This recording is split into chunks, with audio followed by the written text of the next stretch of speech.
Greetings, TMZ verified audience. Oh, wow. We are here today to determine, is Alix Earle racist?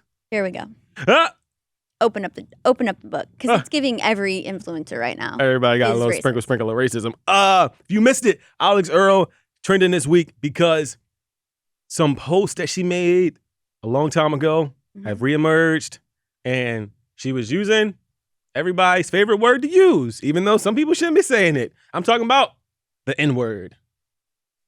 Yep. So Nigga. Okay, we gotta keep going. Also today, MGK, Machine Gun Kelly. Okay. He did an interview on the Impulsive podcast, and he talked about he bought Logan Paul's LA mansion, and it came with some unexpected house guest. Tell you all about it. Stephanie, how are you feeling today? Demure. Cutesy. Mindful. Mindful. Sweet. Well, the TikToker behind the very demure trend is in some trademark drama. So earlier this week, I'm sure you caught it. Jules LeBron, who is the TikToker who, kind of coined originated it, yeah. Yeah, very demure. Made it popular. Phrase. There was a person who filed a trademark before Jules could file the trademark, and then Jules went on the internet crying about the trademark. Well, now we have an update because Jules has apparently obtained a legal team, and she's like, I'm going to fight for this. But there's another person, now a third person, stepping into the conversation and being like, hold up. I might have a little piece of this too. So the trademark battle continues. And then our favorite new segment, mean comments, because You guys really showed up and showed out. y'all really hate us, and we kind of love it. So thank you. There's some nice ones. There's a few nice ones. All right, let's start at the top. Steph, so there's a podcast. It's called Do We Know Them? It's hosted by Lily and Jesse. They're actually two veteran internet personalities. So if you've been on YouTube and the internet for a while, you know them. Anyway, on the Do We Know Them podcast, they got into a conversation about Alix Earle.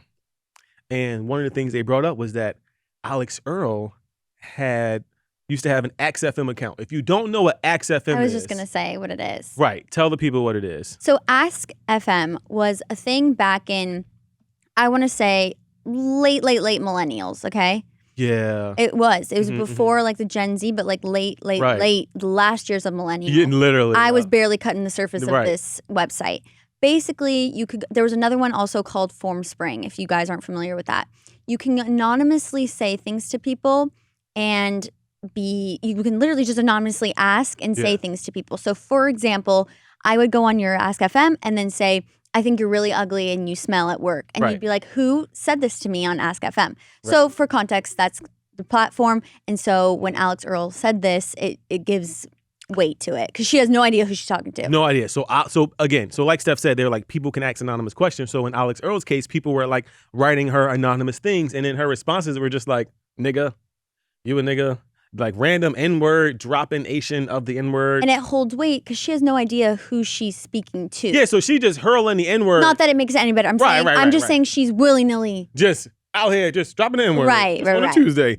So the podcasters kind of exposed this because this has been, screenshots have been floating around the internet for a couple of years, but never on a large platform. No one's really talked about it. The podcasters exposed it, but what made it so poppin' is that the podcasters said that they got after they published their episode, they got hit up by Alix Earle's legal team, allegedly, and the legal team basically threatened them and told them that they were not allowed to talk about this, that the posts were, that talking about the post in some way violated some copyright or some trademark infringement that they might have already had or claimed to the post. Okay. As if, right. Why the hell, of all the things a trademark, allegedly. This is giving a trademark episode. We're talking about lots of trademarks. I didn't know everyone in their free time was making trademarks. Making trademark thing. So it blew up on the internet because obviously Alix Earle was one of the biggest TikTokers. I don't follow her, but Steph, you follow her.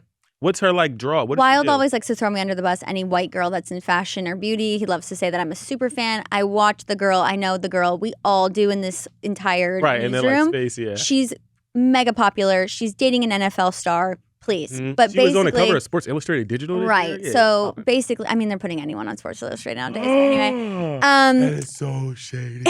anyway, yeah, I think the weight of her is like huge. So this is a big deal. It's a big deal. She's saying something that potentially, for example, last week we canceled Brooke Schofield for saying the same thing. No, we literally did. So Alix Earle, just because she's more beloved, is, escaping the madness. So Alix Earle has come out and she posted Made an a statement. Instagram story, not post. I'm sorry to interrupt you, but this is so crucial. Okay, thank you, because I didn't want to say it. Go ahead. The fact that she put a story on Instagram and not a main post on the feed is insane. It shows you how much she actually doesn't care. Right. And then no public voicing, like your words like that. Your words hold weight. You have a lot of followers. And listen, as Wyld likes to say, I like Alix Earle. I have no problem with Alix Earle, but this is a problem because at least Brooke Schofield, I mean, we want to compare. They're weeks apart. We have to compare. Right. They're a week apart, At or least 2 weeks Brooke apart. got on camera and was like, listen, my parents were drug addicts. I mean, he really pulled like, out. I'm going to take the heat. Yeah. Pulled the backpack on and then, escape from home. I think that Alix not saying anything verbally is crazy. Because, girl, you and post then everything else. Still posting. Wait, she posting Get Ready With Me? Not Get Ready, but she posted. Girl, you are racist. You were just racist 2 days ago. You can't be posting, like, me eating and drinking a cappuccino. Like, we need to, I want to see some real change. You know what? I would just like, I would like to circle back. Remember when Nick Cannon said, like, the anti-Semitic How did things? we get to this? What? Because a few years ago, Nick Cannon said some things that were, like, anti-Semitic. And, like, rightfully so, people in the Jewish community were like, no, motherfucker. Apology is not going to do. He had to meet with, like, all the Jewish leaders. Like, I'll need to see Alix Earle. Alix Earle need to come to the front of the congregation of black people, and we need to decide what her punishment is. And I don't really know what the punishment is. But it better be good. Because I'm over, you know what? I'm over just and like a it's so post. annoying because as someone who would love to be an influencer and not come to work, like, I'm not a racist and I would love to be famous. And, like, you're making these people who are racist famous. It's so annoying. And also, you guys are such internet sleuths. Start doing your research before we blow them up. I'm over it. Like, if some girl starts getting traction, let's bring up the receipt. Let's immediately pull up the, like, Internet Archives. Because how much money do you think she's made from influencing? Shit ton. Okay. Shit ton. So let's start doing our research, internet sleuths, a little bit better. I also think that a lot of people are like, she was 13 when this came out. Bull crap.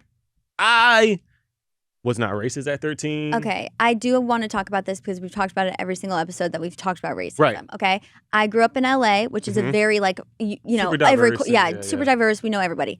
The issue is that there was a point in this middle school freshman year kind of vibe where these, I would say, men go in these little trends where they start saying, like, slurs and they start being cool and, like, blah, blah, blah. And I can see how it infiltrates into, like, these girls that are trying to, like, date those guys. The issue, again, that I'm having, that I had the same issue with Brooke, even though you're young, you need to at some point bring it forward before it, like, someone else brings it forward, if that makes sense. That's another thing. Like, you if know she in your past that you've said it before. I can confidently say I've never said it on a, like, ever in any way, shape, or form. So she should have came out, okay? Last week. TikTok. Her. Go. I want you guys to know that when I was 13, if it ever comes out on AskFM, I said the N-word. Or at some point, and I don't know where it is in the stratosphere, but I said this. And then go, I learned from it, and, like, these are the things I've done. These are the places I've donated reparations. And I would like y'all forgiveness, black people. And we would say, you know what, no. sis? But you know what I mean? It's no, better. we are actually a lot more better. forgiving than people think. Like, and then, okay, let's say, worst case, Uh-huh. I think she should have came on and goes, I forgot I said that. And I knew in my back of my head that I said something like that, and I have learned since. But it's crazy that I would say that on AskFM, and just a public statement of anything would be great, please. All right, Steph. Moving on. You look like you have more to say. I do. Okay, go ahead. Because I remember a pivotal time, we can cut this out, pivotal time in my life where it was like Democrat versus Republican, when I was like a very, like 13, 12, 11, that kind of range. Yes. And people were bullying me because I was not thinking like the same as them. And I remember going home to my mom and being like, Mom, isn't it annoying how like homeless women keep having kids and they can't afford it, because that's what they were saying to me at school. Oh. And my mom was like, absolutely not. We're not talking about that. So it's like an educating. Because your mom don't play that. No, but like, you know what I'm great saying? lady. You can be educated and learn. And I did say that at one point, but Right. I didn't know. And then I needed to be educated. Now I fucking know. That's fair. Thank you. You can cut that. I'll keep it in if you want. Okay. I think that's important. You can learn. You can be wrong, but you got to learn. All right. Thanks. Moving on. Machine Gun Kelly. He purchased Logan Paul's house, but there is some drama. Steph? Okay. So MGK bought Logan Paul's rat-infested LA mansion for You're just going to drop it. Rat-infested. $5 million. Okay? And I'm going to get into the details. Wyld thinks this is a dumb story. I am flabbergasted by this story. This is like the Kai Cenat stories and Hawk Tua that he brings to the table that I'm like, okay, anyway. Mm-hmm. So the two of them appeared on WWE's SummerSlam on August 3rd together. So then because they hung out there, he invited him on Impulsive, and they've gotten a little bit closer. Got you. On the heels of the fact that he lives in his old house. They get to talking on the Impulsive podcast, and he talks about how he bought the house from Logan, and he mentions that it's rat infested, okay? And then this is what they had to say about it. Did you ever have a rat problem with the house? Dude, you say that and I'm stressing, bro, because like I don't know if it's like I thought you were joking. No, I go yesterday. I go. You knew about this? I go. Did you ever figure out the rats? He goes. Didn't know about that. And I go. Oh, then you're probably good. I have 3 cats that are absolutely Oh, you're chilling. savage. You're chilling, dude. Okay, so point 1.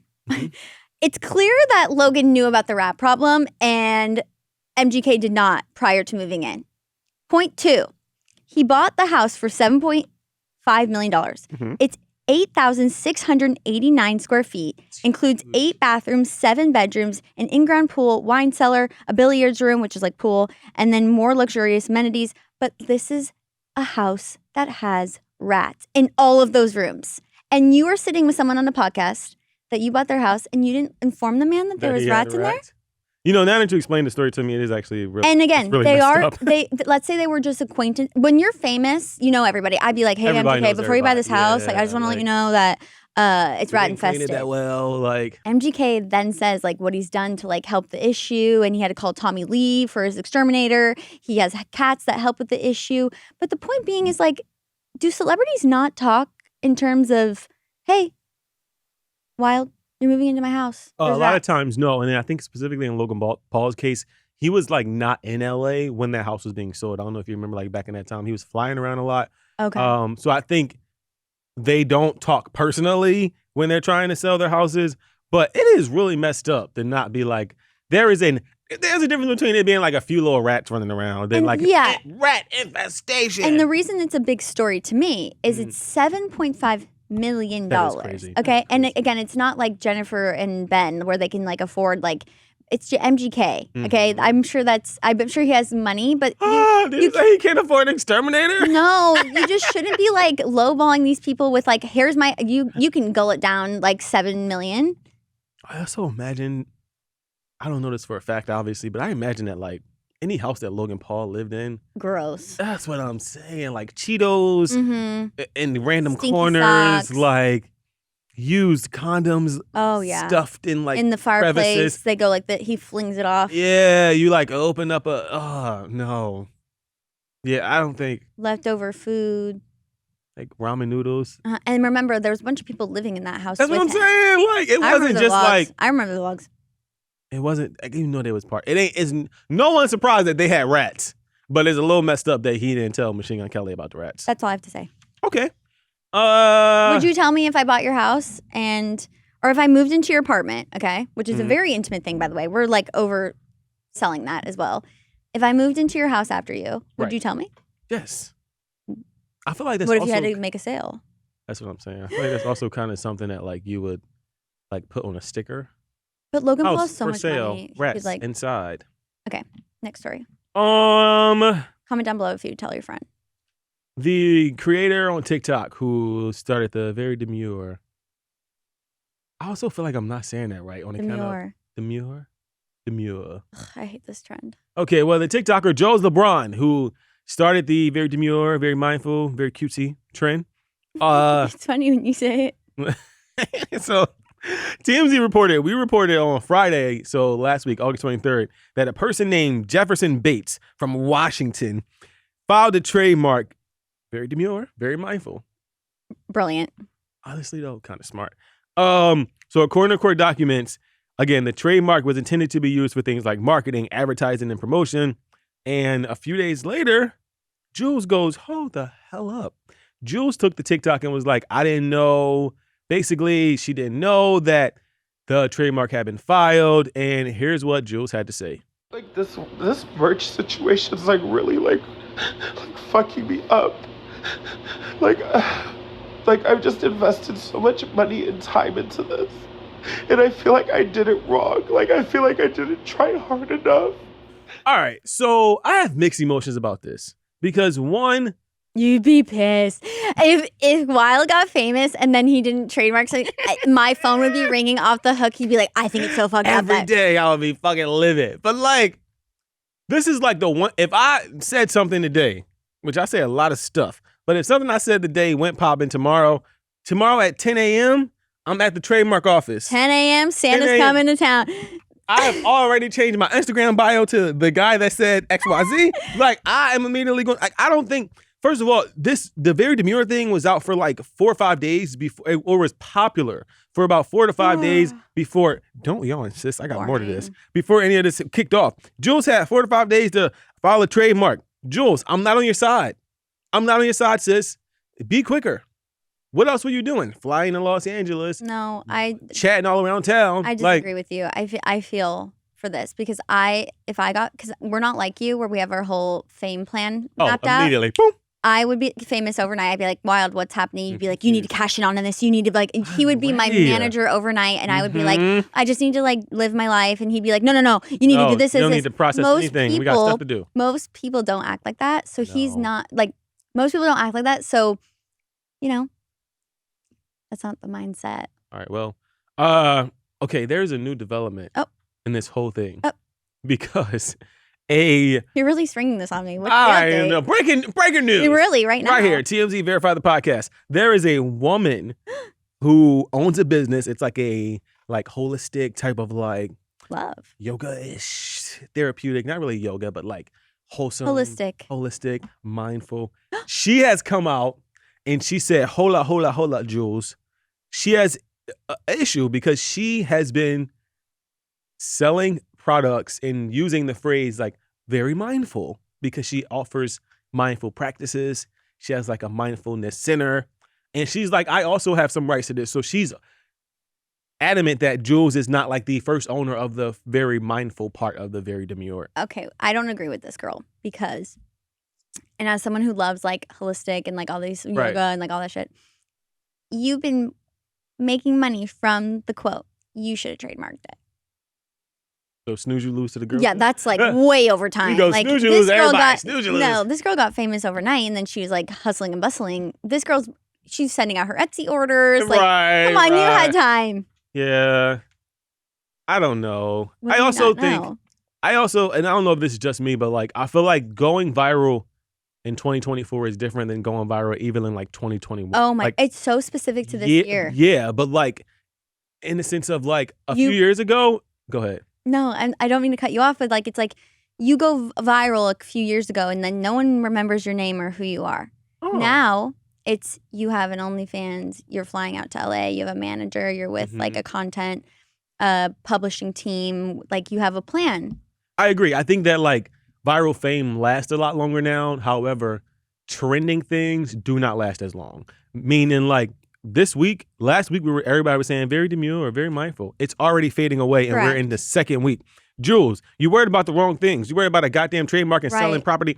In a month from now, by the time all those shirts and stuff get made, we're going to be moved on to something else. Like, it's the same thing as Hawk Tua, where it's like the best thing and the worst thing about now is we're making stupid people famous. Not saying really that fast, they are, right. but I'm saying like if you have one viral moment, you now have a career in influencing, no job ever again, and that's great. And it's horrible because it's like people like this are cashing in and like you don't need to worry about Hawk Tua shirts or hats. You need to worry about Demure and all that. You need to now rebrand and be like, what's my niche? What can How I offer keep to posting? people? Yeah. Yeah, like, because now you're just famous. ain't nobody wearing nobody. Like in 6 months from now, nobody's gonna be wearing a very Demure t-shirt. But if this guy does Demure, get ready with me, he's Demure. That's what I'm saying. And just start making videos and start pumping out the content. Jules LeBron, you should have started like a podcast or something literally the next day telling girls what to do, what not to do. See? 'Cause that's exactly what How to got you do it famous. right.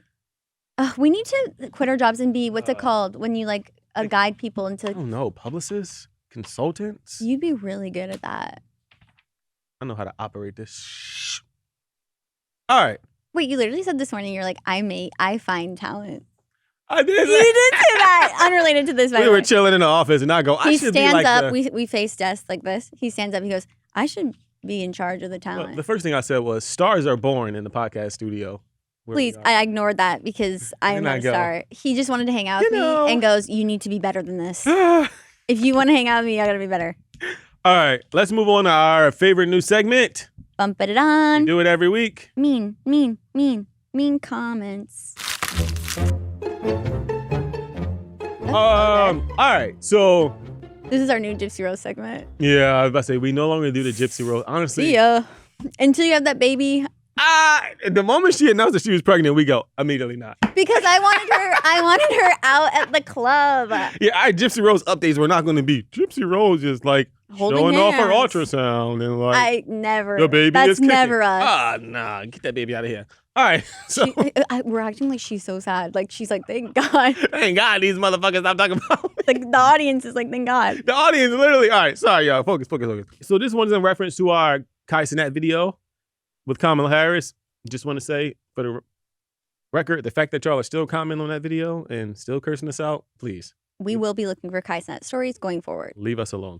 All right, this person, Abel Mahari D7F says, Love it. "How does riding Kamala's dick feel, bro?" Okay, well, As a veil. I mean, honestly, I'd rather be riding that than riding the train of like, True. you know what I'm saying? What's the alternative, Right. Mr. Abel Mahari 70F? What's the alternative, please? Okay. All right, Steph, go. This is about me. I feel bad for you, girl. He compared you to a chick that was so unlike you. She's talking to you. Well, she's talking to me about you calling me Gracie Vander. Oh my God. And I'm going to insert photo here. I look nothing like this girl. And the fact that you think that is really mean. Not that she's ugly or anything. We just don't look like. And then, ha ha ha ha, exclamation point was unnecessary, but added. And then. It's because they also believe you look like Grace. No, she said that I feel bad for you, girl. He compared you to a chick that was so unlike you. Sad face. Ha ha ha ha. That was sad because I don't think he was trying to be rude. He was. Okay. You don't know him? He was. All right. Next. This one is from Awkward Podcast, which. Same. We go. Same. Right. Okay. Ah. So you have a podcast. Shout out. You and Gypsy Rose, me and Gyp, need to learn what highlights are. LMFAO. You're not blonde. You have highlights, and they are subtle. I like them. You just need a better beach wave style to make it pop. So you are complimenting me, so thank you. Yes, that's a compliment. And I agree with you. I'm not blonde. I have highlights. But I just don't know what to say. Well, what do you call that? Initially, you were coming in like, Also, my hair's a different color every week. So stay I was tuned about to to the say, yeah, pod. 'cause You got to next watch every week to see what color hair I'm going to be next. Because I looked at myself today and I go, wow. completely different. We were like, you're so blonde today. Damn. Right. And I'm not even doing anything. I haven't dyed it once since I just washed my hair and then it's blonder somehow. Okay. Well, comments weren't that mean this week. Yeah. I will get a better beach waver though. Thank you. And I will do nothing. Comment if you like brunette or blonde more because I can't decide and it's giving time to make a decision. Okay. All right. Because either I re-dye her or re-dye her back. I think I asked you this. Any plans for the holiday? Yes. I'm going to a pool party that I invited you to that you said no to because it's on the west side where the cool people are. All right. Okay. Well, thanks for asking, but I don't really have. I did ask you. You ain't asked me Not right on the now, pod. so the Okay, people want to know what I was What doing. are you doing? I don't know. I'm joking. All right, I'm getting out of here. Okay. Maybe you'll come hang out with me at the pool party. Maybe, but maybe not. Maybe we'll see how blonde I am at the pool party. Bye. All right, y'all. We gotta get out of here. Have a good week. Be safe. Be happy. Bye-bye.